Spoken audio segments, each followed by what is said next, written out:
একটু ভার ভার চলতে আছে। তো আর ইঞ্জিন আপনার হিটিং সমস্যাটাও একটু আগের থেকে বেশি লাগতে আছে। তো ইঞ্জিন হিটিং, অ্যাক্সিলারেটরের রেসপন্সটাও একটু কম পাচ্ছি, প্লাস মাইলেজও কিন্তু একটু কম পাচ্ছি। তো এই সমস্যাগুলো কেন হয়েছে? তো বন্ধুরা দেখতে পাচ্ছেন অনেকটা ময়লা পড়ে আছে।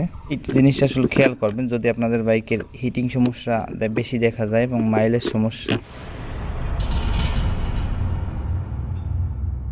আসসালামু আলাইকুম বন্ধুরা, সবাই কেমন আছেন? Welcome to my channel.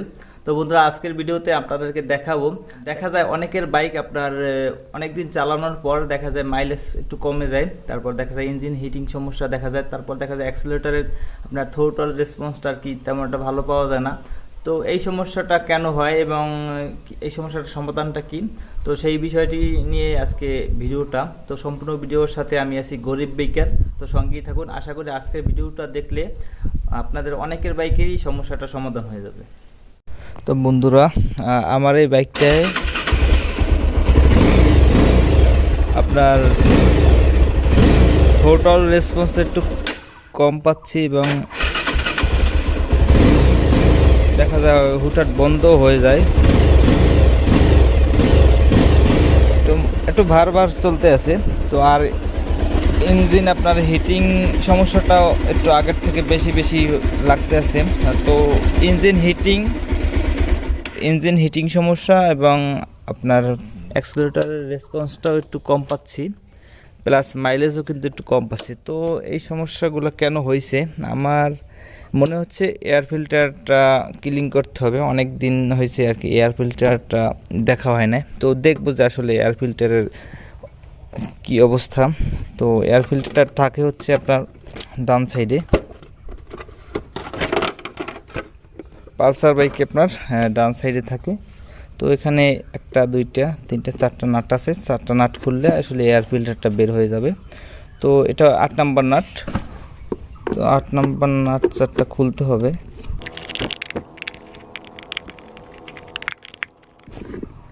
তো খোলা কমপ্লিট। এখন আসলে দেখা যাবে যে বের করলে যে কি কন্ডিশনে আছে। তো আপনারা এই জিনিসটা আসলে খেয়াল করবেন যদি আপনাদের বাইকের হিটিং সমস্যা বেশি দেখা যায় এবং মাইলেজ সমস্যা দেখা দেয়, তাহলে আপনার এই এয়ার ফিল্টারটা আসলে চেক দেওয়া উচিত। তো আসলে আমার মনে হইতেছে, অনেকদিন যেহেতু এটা চেক করি নাই, মনে হইতেছে আপনার এয়ার ফিল্টারই হবে। তো এইটা হচ্ছে এয়ার ফিল্টার, আপনার বের করব। দেখতে পাচ্ছেন বন্ধুরা, এয়ার ফিল্টারটা কিন্তু অনেকটা ময়লা পড়ে আছে। আপনার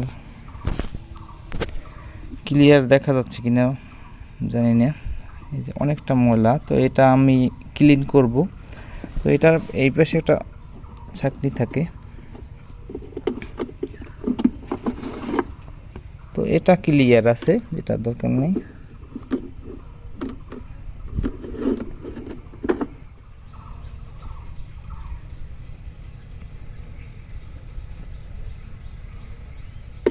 তো এই ফোমটার ভিতরে এটা থাকে, তো এটাও ক্লিয়ার করার কিছু নাই, এটা জাস্ট ভিতরে থাকে। তো আমরা এখন যে কাজটি করব, তো এটা খোলা অবস্থায় আমি চালাই দেখব যে রেসপন্সটা আগের থেকে আসলে কেমন দেখা যাচ্ছে।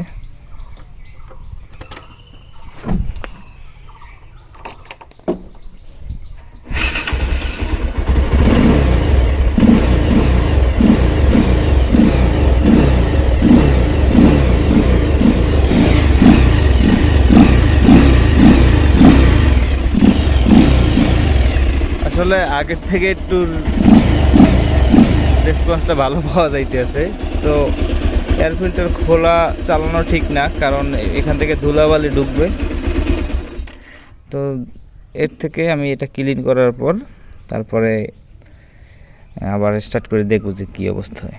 প্রথমে এটা একটু আমরা পেট্রোল নিব, পেট্রোল নিয়ে ভালোভাবে এটা একদম ভালোভাবে ক্লিন করতে হবে পেট্রোল দিয়ে। তো ময়লা টয়লা যখন একদম ক্লিন হবে তখন আর কি আবার লাগাতে হবে। তো আমরা প্রথমে পেট্রোল নিয়ে এটা ভালোভাবে আর কি ওয়াশ করব।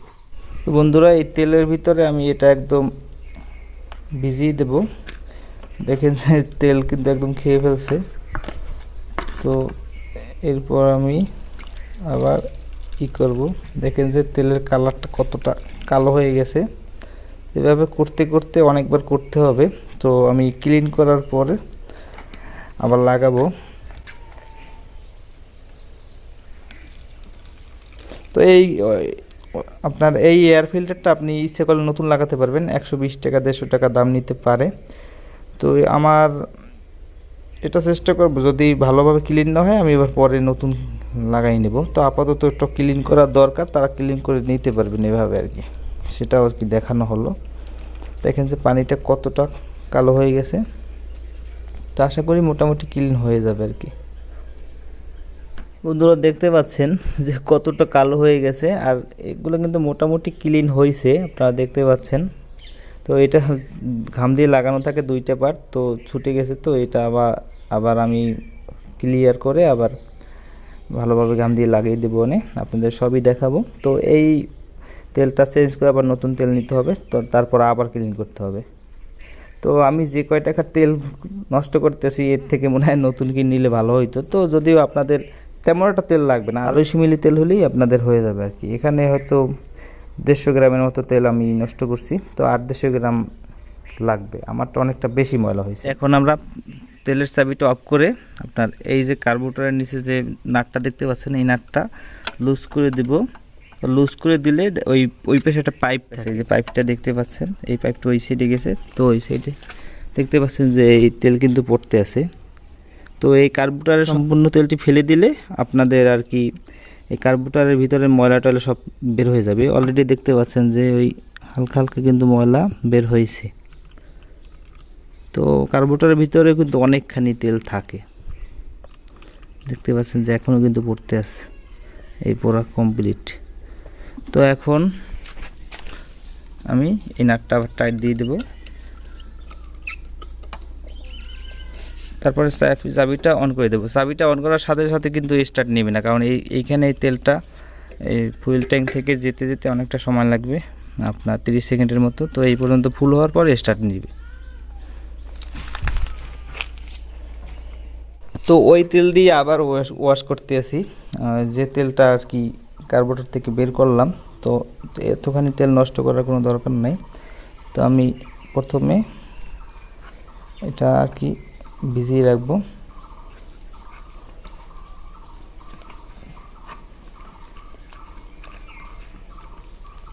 তো অনেকটা ক্লিন হয়ে গেছে, এখন আর ময়লা তেমন বের হইতেছে না।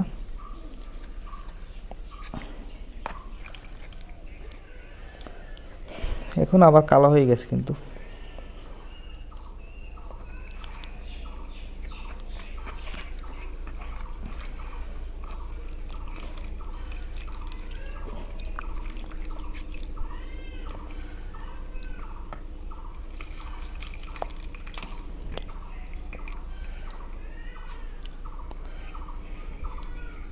তো অনেকটা ক্লিন হয়েছে বন্ধুরা, এই দেখতে পাচ্ছেন অনেকটা কিন্তু ক্লিন হয়ে গেছে। তো বন্ধুরা মোটামুটি এখন ক্লিয়ার হওয়া কমপ্লিট। এখন শুকানোর পরে আমরা লাগাবো, ততক্ষণে আমি এই পার্টটার কি ক্লিন করব। বন্ধুরা আর একবার তেল নিতে হবে, কারণ এটাও কালো হয়ে গেছে। 3বার মিলিয়ে আমার প্রায় 400 মিলি তেল গেল। তো 400 মিলির তেলের দাম প্রায় 50 টাকা। তো 50 টাকার তেল নষ্ট করে আসলে ক্লিন করার মানেই হয় না। 100-150 টাকার থেকে নতুন এয়ার ফিল্টার নেওয়াটা অনেকটা ভালো আমার মনে হয়। কষ্ট, তারপরে এয়ার ফিল্টার ক্লিন করলে তো আর 100% ক্লিন হয় না, হয়তো দেখা যায় 80% হয়। তো 80% ক্লিন হলেও আপনার টাকা নষ্ট, কষ্ট।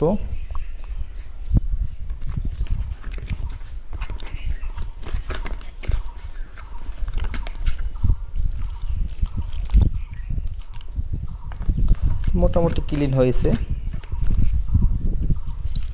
এখন আগের মতো কালোটা দেখা যায় না।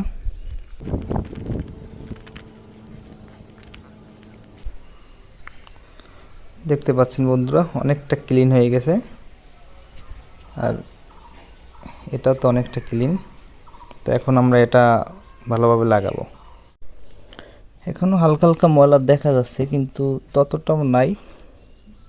অন্ধকারের কারণে একটু বোঝা যাচ্ছে যে ময়লা ময়লা। তো আমি এই ঘাম দিয়ে লাগাইতেছি।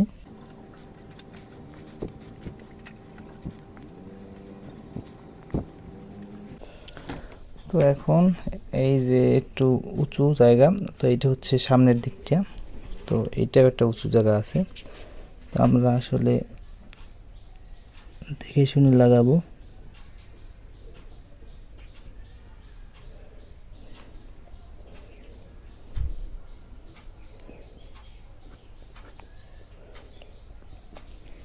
যাতে আপনার সমানভাবে লাগে। তো বন্ধুরা লেগে গেল, 5 মিনিট ওয়েট করলেই আপনার পুরোপুরি কমপ্লিট হয়ে যাবে লাগানো। তো বন্ধুরা মোটামুটি কিন্তু শুকাইছে। তো এখন আমরা লাগাবো। তো এই ভিতরের যে আপনার খাঁচাটা, তো এটা ভিতরে ঢুকবো, আপনার এভাবে ঢুকবো।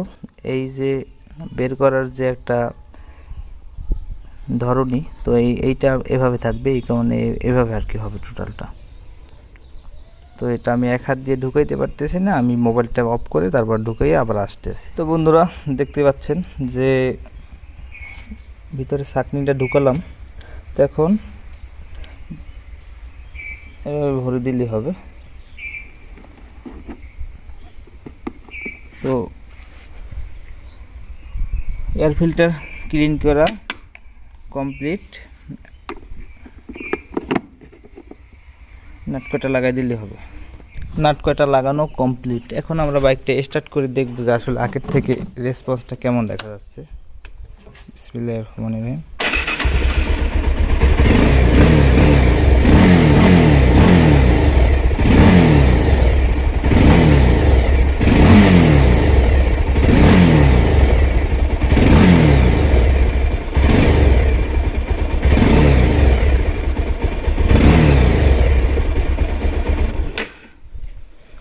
তো বন্ধুরা আগের থেকে রেসপন্সটা অনেক ভালো পাওয়া গেল। তো ভিডিওটি ভালো লাগলে লাইক করবেন, শেয়ার আর সাবস্ক্রাইব করবেন, এবং যারা অলরেডি সাবস্ক্রাইব করেছেন তাদেরকে অসংখ্য ধন্যবাদ। গরিব বাইকের সাথেই থাকুন। Safe ride safe life. আল্লাহ হাফেজ।